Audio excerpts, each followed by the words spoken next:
Hello, good evening. Welcome to the end of the week. It's a Friday. Hope you've had a good Friday. Weather here is still absolutely perfect. I say that, I think we've got highs of like 15, 16. But for us at this time of year, that is absolutely brilliant. And the sun's shining. We're all in our t-shirts. It's really good. We've been to Lyme Regis today, one of our most favourite places ever. We picked up a couple of pasties for tea, and it's been nice. We've had a proper day out today, and it's been lovely, lovely, and lots of fun. Plenty of ice creams. Boys love an ice cream. Well, I love an ice cream as well. So, ice cream, you scream, we'll scream for ice cream. Yep. I'm Brett. I'm your host for our Nighttime Podcast. Welcome to another episode. We've got Facebook, Instagram, YouTube, and TikTok, all called Brett's Old Time Radio Show. Do please go check us out. Also, we've got our book for sale on Amazon. It's called Danger in the Spanish Sun. It is time now for our Friday episode of Philo Vance. This one first broadcast on the 24th of August, 1948. It's called The Poetic Murder Case.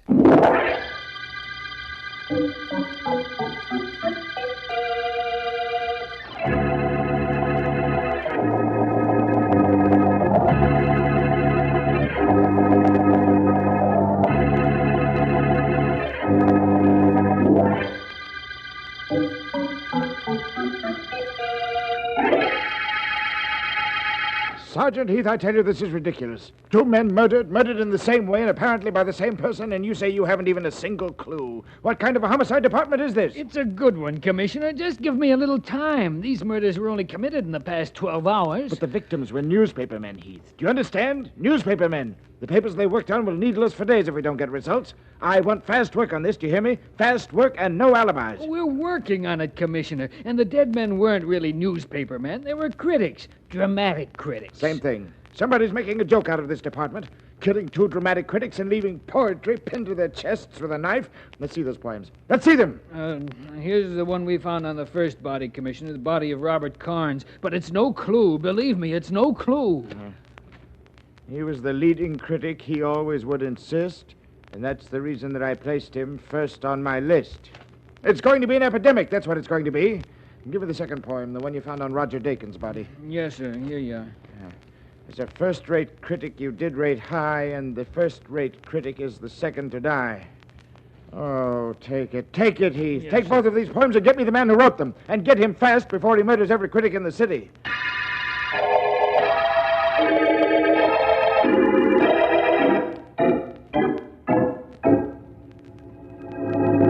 Are you busy, Mr. Markham? Very busy, I mean. The district attorney is never too busy to talk to the homicide department chief. What is it, Heath? Well, it's the commissioner. He's riding me on those critic murders. I can't do miracles. I've checked every clue. There's nothing I've found that's any good to me. Try and tell him that, though. Did you ever think of this motive, Heath? What's that? There was a new play opened at the Rex Theater last night. Perhaps both of the critics were going to print bad notices. Perhaps somebody didn't want You those. can stop right there, D.A. I checked that the first thing. The notices both critics wrote were great. I'm stumped, D.A. I don't even know where to look for a killer. I see. And you think that perhaps I might know someone? You mean Philo Vance? Now, listen, D.A., I don't want Vance in on this case. He's all I need for me to really blow my top. Well, in that case, I won't call him. I thought for a moment that you might have been hinting that I do, but as long as you feel so strongly, why, I wouldn't think of it. Oh, what's the use? Call him, D.A. Get him to go to work. That's the reason I came up to see you in the first place. Really? Poetry and murder. What a combination. Maybe Vance can figure out what it all means.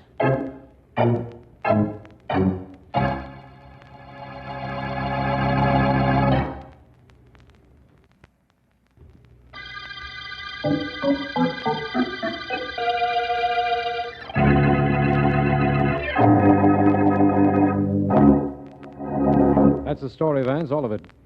Definitely interesting, isn't it? I suppose so. Let me see now. The first murdered critic was Robert Carnes. Carnes. Isn't he the one that married Edna Bowley, the dancer? Some years ago, I believe, Vance. Yes, he's the one. And wasn't she being sponsored before her marriage by Mike Wilcox, the racket king? Well, Mike did have an interest in her. But he's hardly the poetry type, Vance. Don't forget those poems pinned to the chests of the two victims. I haven't forgotten them. Markham, there's a wonderful art exhibit at the Madison Galleries this afternoon. I was going to take Ellen and visit there. The Madison Gallery visit will be postponed because of my visit here? Precisely. I've changed from the Madison to the Rogues Gallery. Markham, I'm going to see our friend Mike Wilcox.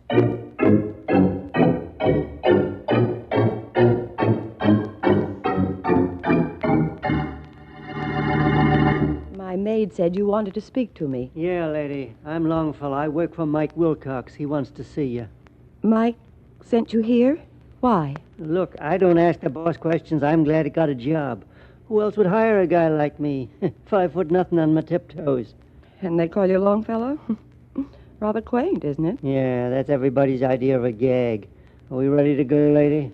Yes, but I don't see what Mike can want with me. After all, my husband has just been killed. It wouldn't do either of us any good if I was seen with Mike. Lady, I don't know nothing about that. Mike says to bring you down. I'm going to bring you down. That's my way of keeping my job. Yeah, and my health.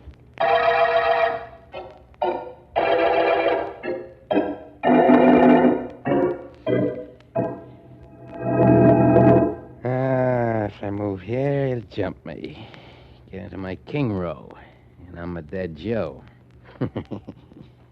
But if I move in this square, he can't do nothing. So I move in this square.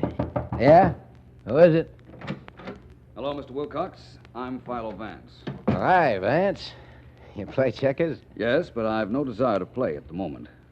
Well, playing checkers with yourself, eh? That's a new one. Who's winning? Me. I always win. Well, Vance, the boys downstairs says you wanted to see me. So I says if he wants to see me, let him come up. So you're up. And what do you want to see me about? About the murder of Robert Carnes, the drama critic. The same person also killed another critic. But I'm not quite as interested in the second murder as I am in Carnes' death. You used to go with Carnes' present wife, didn't you? Edna? Sure. What about her? Nothing. Except that from what I've heard, this Carnes wasn't too kindly an individual. Maybe you resented the way he treated his wife. And wrote them poems, too? No, that I doubt very much. When did you last see Mrs. Carnes, Mr. Wilcox? Oh, a couple of years ago. The way I figure, it'll be a couple of years before I see her again. Well, how's for a game of checkers, Vance? You look smart enough to be able to play checkers? Thank you very much, but I'm sorry Hold it. Yeah? I got it, boss. We're here. Well, in a minute, Longy. I'll buzz you. There's nothing you can tell me about Robert Carnes' murder, Mr. Wilcox? Oh, no, not me. When I read about it, I says to myself, well, somebody must not like the critics, I said. I guess maybe that's so, huh? Maybe. Both of them wrote their last notices and their death notices at the same time. Maybe there's some connection between the two. There may be. I'm glad it ain't my business to find out. Well, you got time for one game, Vance? Just one game? No, I think not. I'd better be moving along. Thanks, Wilcox. Maybe we'll meet again. Okay, Longy, you can bring her in now. All right, boss. Let's see. Suppose I do move here. And he's going to jump me. And I knock off 2 of his guys like this. Not bad, not bad, not bad. Hello, Mike. Hello, beautiful. Come on in. Me too, boss? No, I don't want you, long fella. Only Mrs. Carnes. Okay, I'll be out here with the boys. It's been a long time, hasn't it, Mike? Too long, beautiful. I had to talk to you. I'm sorry I had to send a long fella for you, but I couldn't go up to your place while with the cops and all hanging around. Maybe even tapping the phones. I understand, Mike. How have things been with you? Never better. But we got to talk about you. When I heard about your husband getting knocked off, I says to myself, that dirty rat figured to get it. I've kept pretty good track how he was breaking you down. Beautiful, you need something? Dough, a mouthpiece? Anything at all? You think that I... Me, I ain't the thinking type, baby. I just got the same yen for you that I always had. And nobody's going to push you around. Ever. I don't need anything, Mike, but thanks. Thanks just the same. Mike, it wasn't you who had Robert. You didn't... Just, relax, baby. Relax. I'm not even interested in who knocked your husband off. So I'll make a deal with you, huh? You don't ask me any questions. I don't ask you none.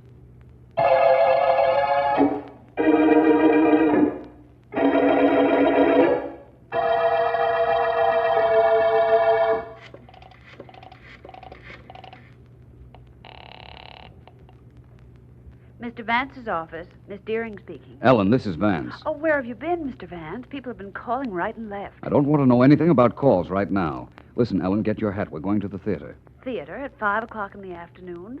What's happening there at this time? Nothing very much, unless I can make something happen. The Rex Theater in half an hour. I'll be waiting.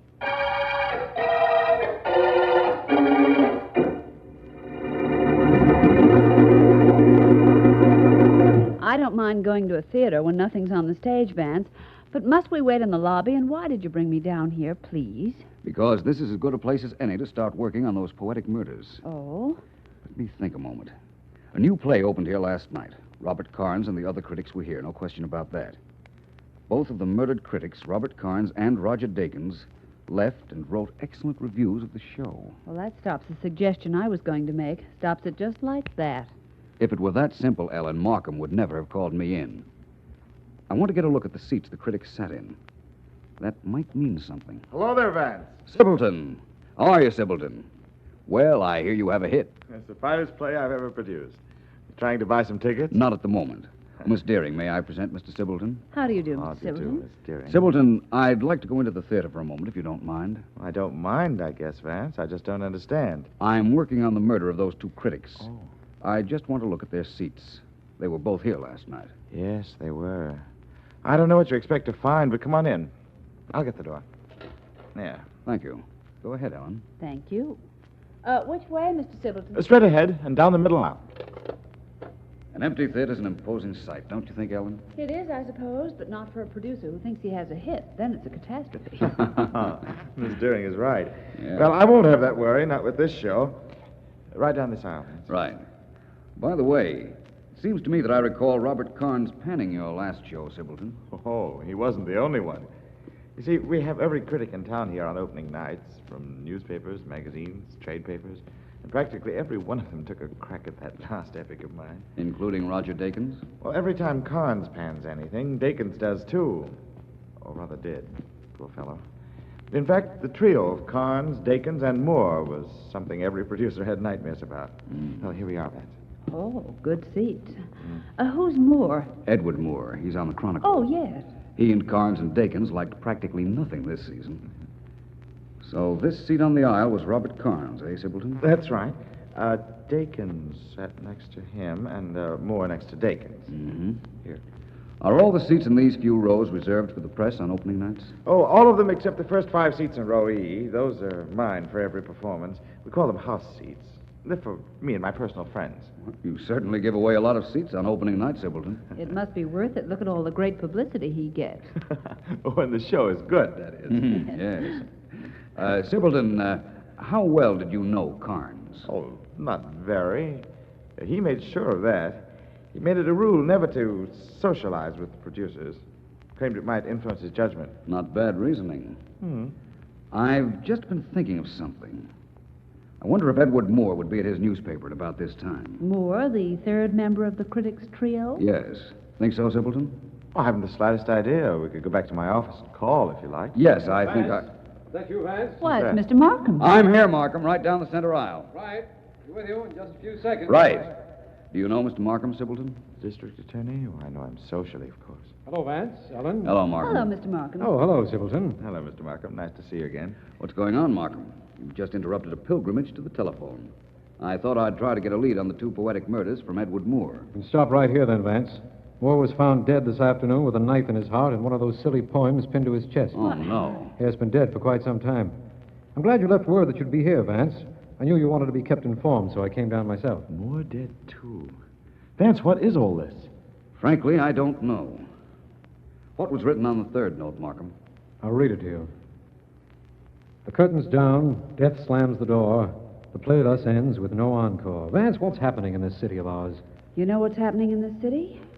A murderer is going to town.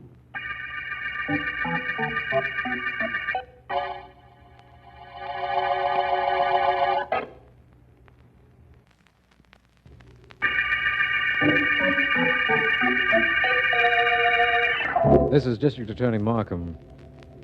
3 of this city's leading dramatic critics have been murdered, and all 3 had bits of poetry pinned to their chests when found. The poems have proved no clue at all to any of us, including Philo Vance, who has discovered only that the wife of Robert Carnes, first of the critics to die, was the former girlfriend of Mike Wilcox, racketeer. Sergeant Heath, however, has picked up a character named Longfellow, diminutive stooge for Wilcox. And Vance and I are waiting for him in my office. To be very practical about these murders, Markham, we're not doing very well. We might be doing wonderfully when Heath gets here. He's picked up that hired hand of Mike Wilcox's, you know. I hope he hasn't found the killer, Markham. Huh? Oh, not that I begrudge Heath the glory of tracking down our murderer. It's just that this is the first case I've worked on this long without even denting. I'd hate for it to turn out so simple after all that. I wouldn't hate it at all, Vance. With due respect to your great admiration for the unusual in crime, it's the ordinary criminal that makes the work of a district attorney easier. I know what you mean. I guess I was being a bit self-centered. All right, go on, get in there. Yeah, you don't have to push. I'm getting. And get in that chair, sit down, and don't get up until I tell you to. You sure are tough around this place. Stop or I'll yawn right in your face. Sit down and shut up. Well, here he is, D.A., the guy that knifed those 3 critics. His name is Longfellow. Really? Why'd you do it, Longfellow? This guy's slightly off the beam. I think he's living in a dream. Get this, D.A. He worked for Mike Wilcox. Everybody knows what a torch Mike was carrying for Edna Boley when she married Robert Carnes. Carnes was pretty tough on the gal. Everybody knows that, too. So Mike sent Longfellow to bump Carnes. Really? Sure. Listen, D.A., they call this punk Longfellow. Everybody thinks they do that as a gag on account of he's so small. Only I find out they do it because he's spouting poetry all the time. Yes. Well, don't you get it? Spouting poetry. Those notes on the dead bodies. Poetry. This mug wanted everybody in the mob to know he knocked off Carnes and the other 2, so he put poems on them. Simple. Listen to him rave. Hey, D.A., you gonna let this flatfoot pin a bum rap on me? I never killed nobody. I never used a knife in my life. That speaks well for your record, but very badly for your manners. Huh? Never mind Vance, Longfellow. I don't... Oh, leaving Vance? I'm afraid I must tear myself away. I have an appointment with a very charming young lady, Miss Edna Carnes. Maybe you have the murderer, Sergeant Heath. And if so, you can keep him. But I have an appointment, and it's quite necessary that I keep it.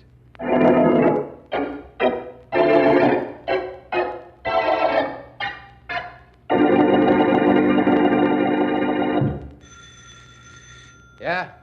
Come in. Well, Wilcox. Surprised to find you here. You don't look it, Vance. Don't mind me. I'm just playing some solitaire. I understood that Mrs. Edna Carnes lived here. You're putting the Red Queen on a Red King. Don't kibitz, Vance.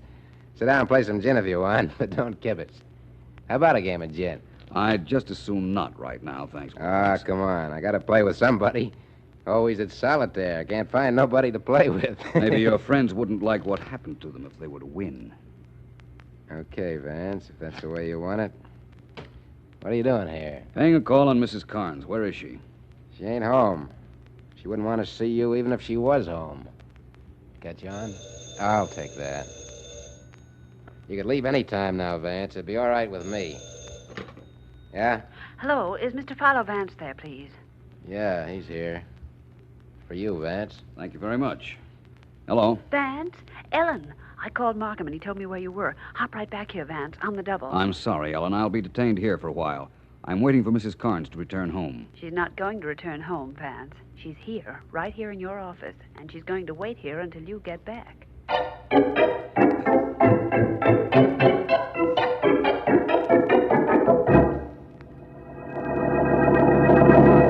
Go ahead, Mrs. Carnes. Tell me anything you think might help. Mr. Vance, has it bothered you at all that there were 2 other critics murdered right after my husband was killed? Quite a bit, Mrs. Carnes. Frankly, I haven't the slightest idea why. I have. My husband's best friends were Roger Dakins and Edward Moore. The night he was murdered, I found a note in the library reading, "If anything happens to me, Roger or Edward will know who did it." And you destroyed that note? Yes. I didn't want the police to question them. The murderer did me a favor, Mr. Vance. You don't know what a life I've led with my husband. He was impossible, completely impossible. If he hadn't threatened me, I'd have left him years ago. I see. Well, this is very interesting, Mrs. Carnes. Your husband probably told his murderer that it would do him no good to kill him because his two friends would go to the police. There was nothing for the killer to do then but wipe out Dakins and Moore. I know that now. Well, Mrs. Carnes, your actions have certainly confused us. I understood the pleasant front your husband put up in public was just a mask, but Everything about him was either cruel or false, from the name Robert Carnes to the brilliant words he let drop carelessly, even though he'd spent half the night thinking them up. Oh, I couldn't stand him. I just couldn't. I was thinking that when I made the appointment to see you. I thought maybe you'd killed him. Me? But I came down here to tell you all this. Doesn't that clear me? I couldn't see you at the apartment. Mike was there, so I came down to your office. That must clear me. Not necessarily, Mrs. Carnes. You might have given me some information just to throw me off. However, I'm not going to detain you. You may leave if you like. Miss Deering. Yes, Mr. Vance. Mrs. Carnes is leaving. I'm sorry you think the way you do, Mr. Vance. I assure you I came down to see you with only one purpose. Thank you for coming, Mrs. Carnes. We'll meet again. Goodbye. This way, Mrs. Carnes, please. Thank you. Goodbye, Mr. Vance. Goodbye. Don't go, Miss Deering. Goodbye, Mrs. Carnes. Yes, Vance, what is it? We're finally making progress, Ellen. I know now why all three critics were murdered, and that there will be no more killings, at least by the same murderer. Well, that's good news to any prospective victims. What else is up? Mrs. Carnes just let drop something I didn't know. Oh? She said that Robert Carnes was not his right name. He probably had it changed legally years ago. Find out what his name used to be, Ellen.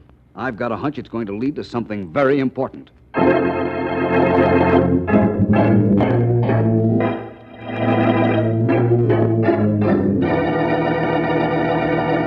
You don't mind my dropping into your office at this time, do you, Mr. Silverton? Oh, not at all, Vance. I'm glad to be of service. You want to see the show tonight? I can let you have my house seats. Some other time, perhaps, but not tonight, Mr. Silverton. Right. You told me you didn't know Roger Carnes socially. That's right, I didn't. Well, this is very strange, then. You have an odd name, Sibbleton. Very unusual. I suppose that's right. My secretary found out that Roger Carnes' real name was Sibbleton. Was he a relation? My brother. Older brother. Only I never talked about that. He was nobody to be proud of. So I've heard from a number of sources. What did he have on you, Mr. Sibbleton? What? Must have been something very important for you to have killed him to keep him quiet. You think I killed him? Not exactly. I know you did. You see these 2 tickets for your theater, Mr. Sibbleton? They were dropped at the scene of your brother's murder. And they prove I killed him? Oh, now, Vance. Oh, but they do. You see, these tickets are house seats. Your house seats. The ones that are reserved for you. You told me about them in the theater yesterday, remember? First 5 seats in row E. That's what these are for. Let me have them. There's a gun in that drawer, I presume. Not anymore, there isn't. It's in my hand. I'm sorry about this, Vance. I liked you. Well enough to put that gun away? Hardly. Well, I don't blame you. Self-preservation is still the primary law of human motivation.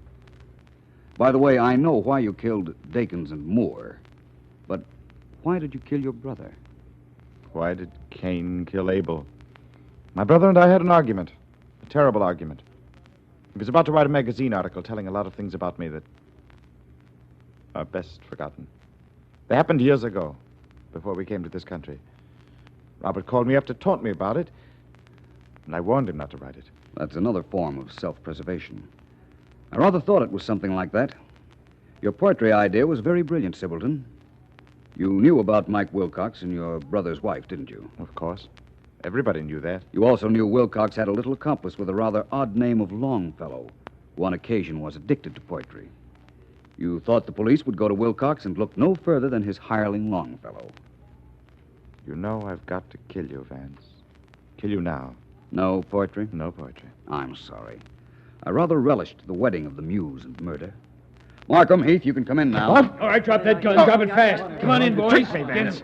You had the police outside all the time. I You ought to drop that gun for one thing, Sibbleton. What? Sergeant Heath doesn't like to be kept waiting. All right, get him outside, boys. I got his gun. Let me go. Let go.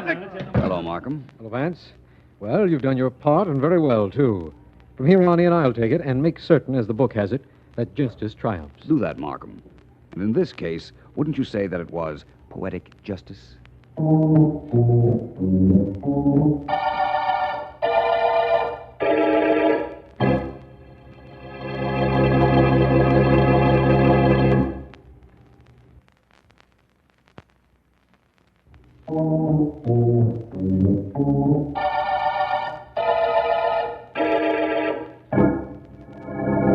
Well, Vance, since you've wound up the Poetic murder case, don't you think we ought to close up shop for the day? Not especially, Ellen. You know, there still is the possibility that Markham might call. At this hour?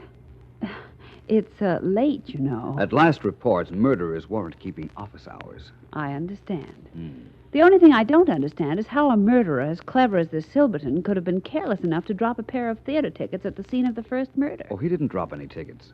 Well, you told me that's how he started talking. I told him I found the tickets, Ellen. In fact, I even waved a couple of tickets in front of his face. Only they were opera tickets that I'd gotten for us for next week. Why, Vance, you and the truth are becoming slight strangers of late. When you're trying to trap a murderer, Ellen, any means is fair, in my opinion. By the way, I've just composed a little couplet. Like to hear it? Definitely. Very well, then. The last chapter's written. The last words, my friend, are the Poetic murder case is over. We've come to the end.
Welcome back. I hope you enjoyed our latest adventure with Philo Vance and more adventure tomorrow with insurance investigator Johnny Dollar going live at 5 p.m. UK time. Thanks for listening. I'll be with you 7 days a week, each and every week, and I'll see you tomorrow on Brett's Odd Some Radio Show. Love you. Bye.